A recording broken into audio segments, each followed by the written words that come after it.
విషయాలు మీకు చెప్పడానికి వచ్చింది.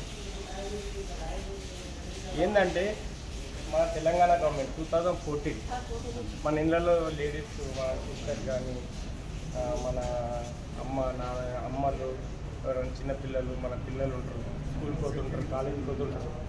ఏదన్నా సమస్య వస్తే ఎవరికి చెప్పుకోవాలో తెలియని పరిస్థితిలో ఉంటారు వాళ్ళు. అవునా కదా? ఇప్పుడు తెలంగాణ గవర్నమెంట్ ఏం చేశారంటే మహిళలకు అంటే లేడీస్కి సంబంధించిన విషయాలలో చీటీని ఏర్పాటు చేయడం జరిగింది 2014లో. ఇప్పటికీ 10 సంవత్సరాలు అయిపోయింది. సో మీరు మాకు లేడీస్కి విషయాల్లో ఎవరికి తెలియకుండా మా టీంలో ఏముందంటే మేడం ఉంటుంది, లేడీస్ నుంచి లేడీసే మాట్లాడతారు. వాళ్ళ చెప్పుకొని పరిస్థితి ఎట్లాంటి ప్రాబ్లమ్స్ ఉంటాయంటే మన ఇళ్ళల్లో ఎవరైనా కాలేజ్కి పోయారనుకో, ఎవరైనా సతాయించారనుకో, ఇంట్లో చెప్తేనేమో నువ్వే ఏమో చేస్తున్నావు అని మా రివర్స్ మనమవుతాం ఇంట్లో. అవునా కాదు? ఇప్పుడు బయట చెప్పుకుంటే బయట వాళ్ళు అంతా చులకన అయిపోతుంది.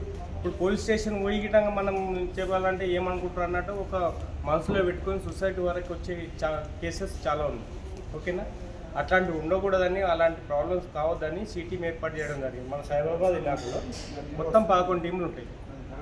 ఇప్పుడు మన కమిషనరేట్ ఉంటాయి కదా సైబరాబాద్, ఇది మాది వచ్చేసి మియాపూర్ డివిజన్ అన్నమాట. మియాపూర్ డివిజన్లో ఒకటి మియాపూర్ పోలీస్ స్టేషన్, చందనగర్, ఆసిపురం, కొల్లూరు, ఈ 4 పోలీస్ స్టేషన్ పరిధిలో మేము ఉంటాం.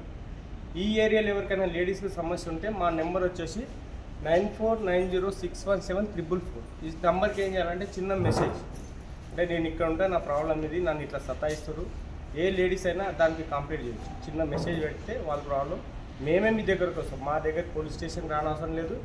మీరు ఎవరైనా లేడీస్ ఎవరికైనా సంబంధం ఏదైనా ప్రాబ్లమ్స్ ఉంటే ఈ నెంబర్కు చెప్పేసి ఏం చేస్తారంటే వాళ్ళకు ఈ కంప్లీట్ చేయడానికి చెప్పండి. ఓకేనా? అయితే ఏంటంటే వాళ్ళు మాకు మన వర్క్ ప్లేస్ హరాస్మెంట్ జరిగిందనుకో మాకు ఇక్కడ రావద్దు, మా ఇంటి దగ్గరికి రావద్దు, ఆమెకి ఏదైతే సూటబుల్ ఏరియా ఉంటుందో ఆమె దగ్గరికి వచ్చి ఆమె ప్రాబ్లం ఎవరు సతాయిస్తుండే, ఎందుకు సతాయిస్తుందో అవన్నీ తీసుకొని వాళ్ళని ఎక్కడున్నా కానీ పట్టుకుని బాధ్యత మాది. ఓకేనా? ఎవరైనా ఉంటే మీ ఇంట్లో లేడీస్ ఉన్నా కానీ, మీ ఎవరైనా సిస్టర్స్ ఉన్నా కానీ చెప్పండి. ఓకేనా? ఇట్లా సిటీ ఉన్నది, ఎలాంటి భయపడిన అవసరం లేదు, వాళ్ళకి 100% హెల్ప్ చేస్తాం. ఇంకోటి ఏంటంటే ఇప్పుడు మనకి మా పని ఏంటంటే మేము రోజు సివిల్ డ్రెస్లో తిరుగుతాం.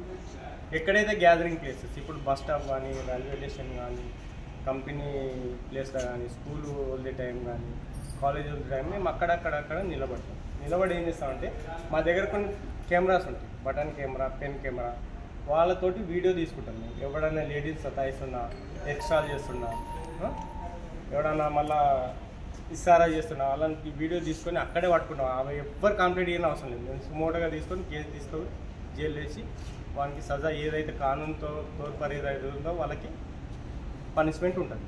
ఒకవేళ మైనర్ అన్నాడు అనుకో, మైనర్ పట్టుకున్నాం తల్లిదండ్రుల సమక్షంలో మా దగ్గర గచ్చిబౌలి కమిషనరేట్ అని భరోసా సెంటర్ ఉంటాం, అక్కడ కౌన్సిలింగ్ చేయడం జరుగుతుంది ఎవరైనా తప్పు చేస్తే. ఓకేనా? ఇది మీరు యూజ్ చేసుకోవచ్చు. ఇంకోటి మీకెందుకు చెప్తున్నాం అంటే మీరు ఇటంగా ఎవరైనా లేడీస్కి సతాయిస్తే మీ మీద ఇటంగా చాలా క్రిటికల్ కండిషన్స్. ఇప్పుడు జూలై 1 తారీఖు నుంచి మనకు బిఎన్ఎస్ అని కొత్త చట్టాలు వచ్చాయి. సివియర్ పనిష్మెంట్ ఉంది, 10 సంవత్సరాల కింద ఒక్కటి గిట పనిష్మెంట్ లేదు లేడీస్ విషయాలు. ఓకేనా? మీరు గిట జాగ్రత్త ఉండాలి, ఎలాంటి లేడీస్కి సతాయించకూడదు. ఏదైనా ఉంటే మాకు చెప్పొచ్చు. ఓకే? ఇంకోటి ఈ మధ్యలో మనకి ఏంటంటే కొన్ని ఫ్రాడ్స్ అంటే ఇప్పుడు సైబర్ క్రైమ్కి సంబంధించిన విషయం. అన్నోన్ నెంబర్ నుంచి కాల్ వస్తుంది, మీ పేరు కరెక్ట్ ఉంటుంది, మీకు ఏదన్నా ఆశ చూపిస్తాడు, లేదంటే మీకు కొన్ని మెసేజ్లు పంపిస్తాడు, లింక్స్ పంపిస్తాడు. ఆ లింక్ ఓపెన్ చేయడం వల్ల గిట మీ డాటా మన దగ్గరికి వెళ్ళిపోతుంది, మీ అమౌంట్ గిటాగా ఓటీపీ ఆటోమేటిక్ వచ్చి మీ అమౌంట్ పోయే ఛాన్స్ గిటాగా ఉంటుంది. ఓకేనా? అట్లాంటి ఎవరికైనా జరిగితే ఒక నంబర్ మన సైబర్ ఫ్రాడ్కి సంబంధించిన 1930 తెలుసా?